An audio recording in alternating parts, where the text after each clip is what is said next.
40 আইটেমৰ থালি 40 উজনিৰ এসাঁজ বুলি ৰেষ্টুৰেণ্ট এখনৰ ভিডিঅ' বনাইছিলোঁ বহুত ভাইৰেল গ'ল ভিডিঅ'টো বহুত মানুহ চাইছে বাট এটা দুটা কমপ্লেইন আছিল মানুহখিনি যে খাবা জাগা কম আছে ৰখি থাকিব লাগে বহুত খোৱা টাইমত মই অনাৰজনক ফিডবেক দিলোঁ যে এনেকৈ কমপ্লেইন আহিছে অনাৰজনে কথাটো বহুত চিৰিয়াছলি লৈছে আৰু ভাই জয়ানগৰত উজনিৰ এসাঁজত ডুপ্লেক্স খুলি দিছে অ' মা আৰু সন্মুখত এখন উজনিৰ এসাঁজ ভিতৰত যাওঁ বোলক চাওঁ কেনেহেন কি কথা ভাই গ্ৰাউণ্ড ফ্ল'ৰটো যিমান মস্ত তাতকৈ ওপৰত আৰু বেছি ডাঙৰ চাওঁ বোলক আইটেম ইমান বেছি আছে কিটচেনত হাহাকাৰ লাগি আছে আছে 7-8টামান পক 4টা আহিব চিকেনৰ 4টা আহিব ফিজৰ 4টা আহিব আৰু মটনৰ কাৰী এটা আহিব পক খৰিকা আৰু এইটো পক ফ্ৰাই চিকেন পাতত দিয়া আছে মাছ আছে চিকেন ফ্ৰাই আছে আৰু মটনটো এইটো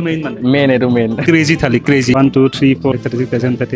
40 स्टार्ट किया जाए नंबर 1 वस्तु मटन দিয়ে স্টার্ট করা যাক গাহৰি বিয়াৰ মটনে নিছে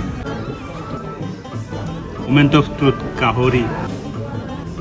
ক্ৰেজি বস্তু এটা আহিছে ক্ৰেজি বস্তু পইতা ভাতৰ থালি পইতা ভাতটো পিছে ট্ৰায়েল ফেজত আছে মোক জাষ্ট টেষ্ট কৰবাই দিছে ৰাইজে যদি খাম বুলি কয় মেনু দি দিব আৰু লগতে তলত মিঠাইৰ দোকানো আছে ঘৰৰ কাৰণে মিঠাই ইয়াৰ পৰাই লৈ যাব পাৰিব বহুত ধুনীয়া এক্সপিৰিয়েঞ্চ আছিল যাবাৰত কেইবাৰ আইটেমো বেছি আছে 35টা আছিল যাবাৰ এইবাৰ 40টা আছে আপোনালোকে আহিব খাব জয়ানগৰ চাৰিআলিৰ ওচৰত এক্সপিৰিয়েঞ্চ কৰি কমেণ্টছত জনাব কেনেকুৱা পালে